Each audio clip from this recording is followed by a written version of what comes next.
Hey, what is up guys? It's your boy Speed here, and today we're going to be going over 7 of the best heroes in 7.34c. So in today's video, hopefully I'm going to make it pretty clear to you guys which heroes you should be picking if you're looking to dominate your pubs. Alright, so for some of these heroes, they didn't receive major changes, so I'm not going to spend as much time on those heroes. I'm just going to tell you that they're good, explain the build I recommend, or tell you that I have a video I've already made on the hero recently, and the hero just is better now. Some of the other heroes definitely are a little bit more different and require more explanation. So yeah, let's get into it. Alright, before we get into the main part of the video, I do want to let you guys know that I'm not only posting videos here on YouTube, I also frequently post videos on the website. If you don't know what I'm talking about, almost every single day I'm posting a new video to the GameLeap website. We're going to teach you guys in depth about how to get to the next level. So if you want to become absolutely broken and really take your game to the next level, I'm going to be able to help you, because sometimes the guides on YouTube, there's either not enough of them, they're not specific, or they're just tier lists, which I know you guys love, but at the end of the day, the GameLeap website is going to help you get to the next level. So click the link down below and sign up. Alright, getting into number 7, that's Necrophos. Necrophos, well, one of his weaknesses was dying to all-in physical damage at level 1, blood grenade plus auto attacks when you only have death pulse. So 1 armor definitely helps out there and is a nice little change. The hero was already a 51% win rate hero, now it's shot up to 52, and I made a video on this hero recently explaining why I think this Vessel into Radiance or just Radiance rush build or just utility Vessel 4-staff type vibe with the Shard into an eventual scaling with the Ags and Heart and Kaya-san is incredibly powerful. This hero farms like a beast, it pushes in waves incredibly well, it can take stacks if it needs, and of course, it's just one of the best scaling heroes in the game, partially naturally due to the fact that Heartstopper Aura is percentage-based damage, and your ultimate, as you get kills with it, gives you regen over time. And if there's anything that you guys should know about me, it's that I think heroes that scale well tend to be better in solo queue. Getting into the second hero on the list, we have Sand King. Sand King received more notable changes. I would say nothing that has changed how the hero is going to be played, but definitely a hero that should be on your radar, as it's also one of the top heroes in all of Dota right now. In fact, it's the 3rd highest win rate hero in Dota, and I find that to be interesting because of the fact that the hero actually got nerfed very hard in the previous patch. Its Ags got nerfed, its Sandstorm got nerfed a bit, I believe its Talents got nerfed, it definitely got, its Shard got nerfed. It got nerfed in very significant ways. However, this patch really helped it return to some of its former glory. 1 base armor on a hero with bad base armor, and another hero similar to Necrophos that doesn't like to get all in at level 1. Its spells are pretty bad at level 1, and as a result, having anything that can help it get past level 1 into those later levels is a real big change. And then Burrow Strike received 25 cast range at level 1, 50 at 2, 75 at 3, and 100 at max. This 100 cast range at max on Burrow Strike is insane. There is no other way to put it besides 100 cast range on a stun. Most importantly, an AoE stun is insane.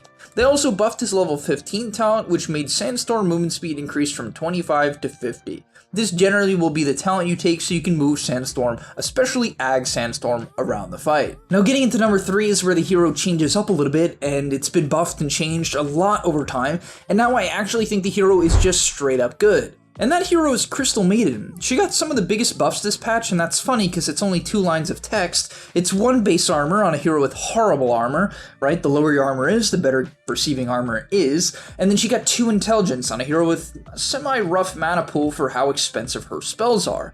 So why is she good now, and why would I recommend Crystal Maiden? Well, I've thought Crystal Maiden's been good for a while, and a large part of that is her Shard. If you haven't seen it, it basically makes it on a 12-second cooldown for only 50 mana, which is very low, where you slide backwards, so it's a good kiting spell, right? It allows you to disengage and get away from dangerous enemies, especially the backline dive heroes. You slide backwards and then you create a clone. It's this frozen thing that places on the ground, and basically if anyone nukes it, right, it only has 150 health, so it dies extremely easily. If anyone nukes it, it can't be auto-attacked, but if it gets nuked, or if 5 seconds expire, in a 400 AoE around the clone, it will explode and frostbite for max duration. Now you might be like, okay Speed, so if I use this ability, right, if I use a Crystal Clone and I slide away and they don't break it, it's not good. Well, first off, you're still sliding. And second off, the main usage I would actually recommend for this spell, funny enough, is farming. It's only 50 mana on only a 12-second cooldown, and it's AoE Frostbite. Do you understand what that means?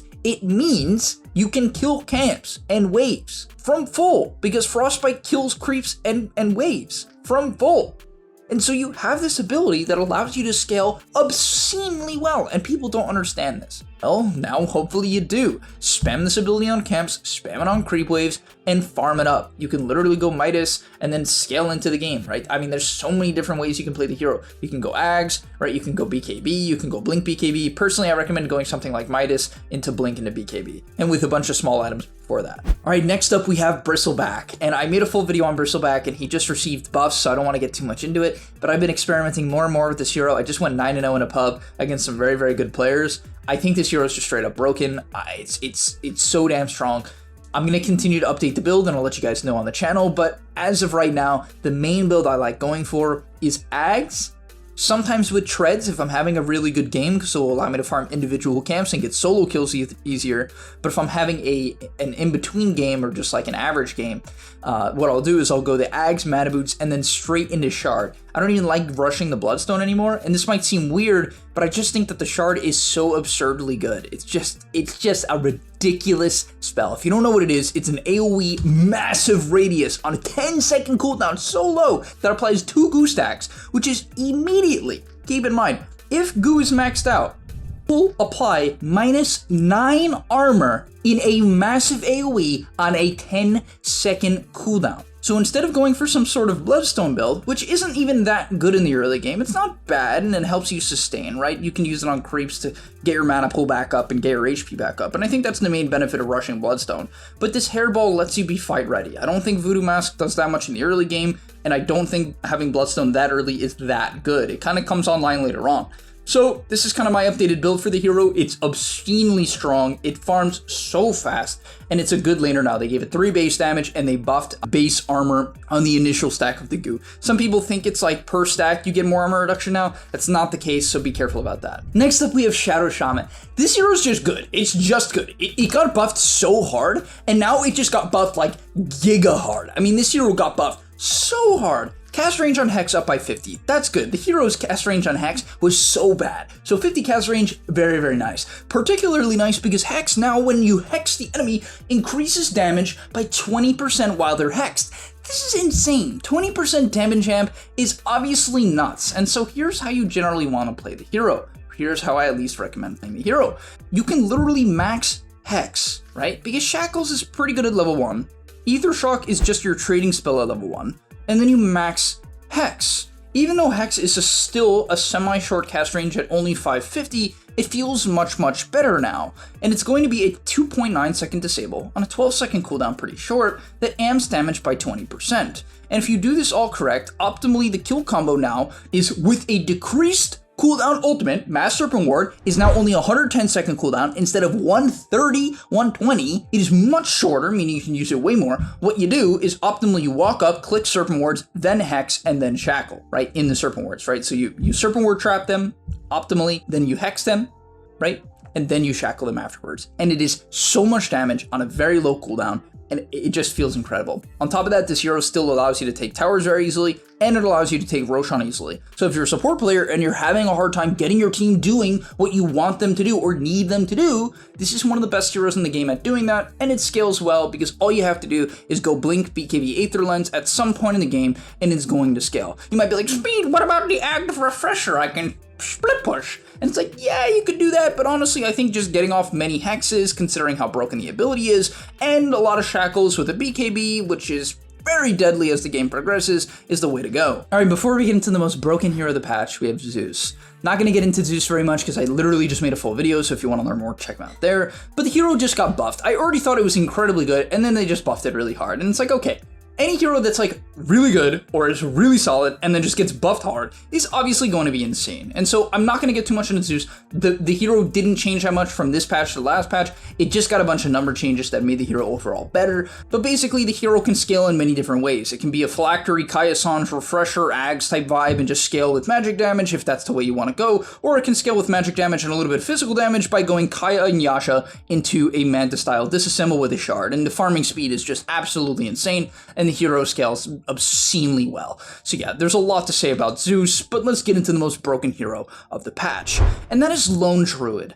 Lone Druid is ridiculous. Okay, this hero just got one of the hardest buffs of the patch, all right? It got 2 armor. You know, I said like, oh, Sam got 1 armor and Necro got 1 armor, and it's like pretty good for those heroes.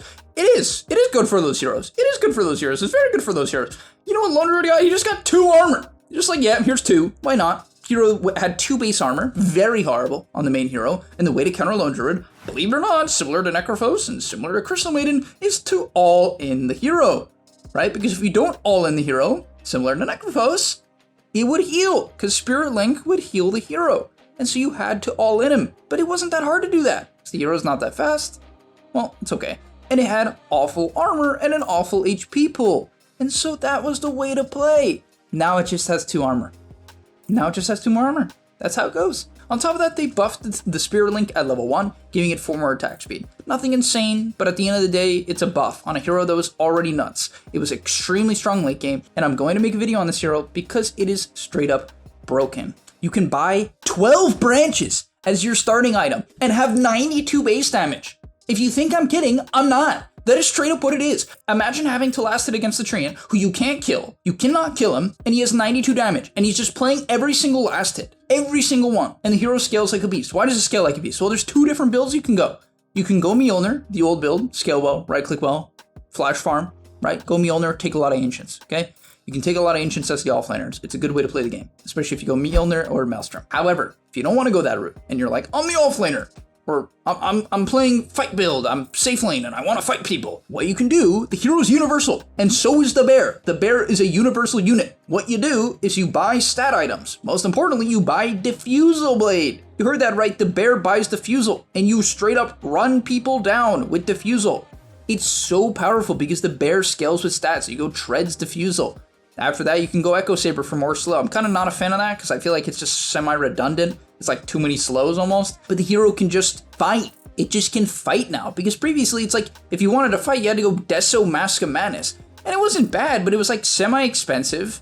And it was sometimes hard to stick on top of people. That was a problem with the hero. It gets kited, right? It doesn't have a slow or a stun. It roots if it hits you and gets lucky. But that's why there's all these clips of like, root Lone Druid. That was the problem with the hero.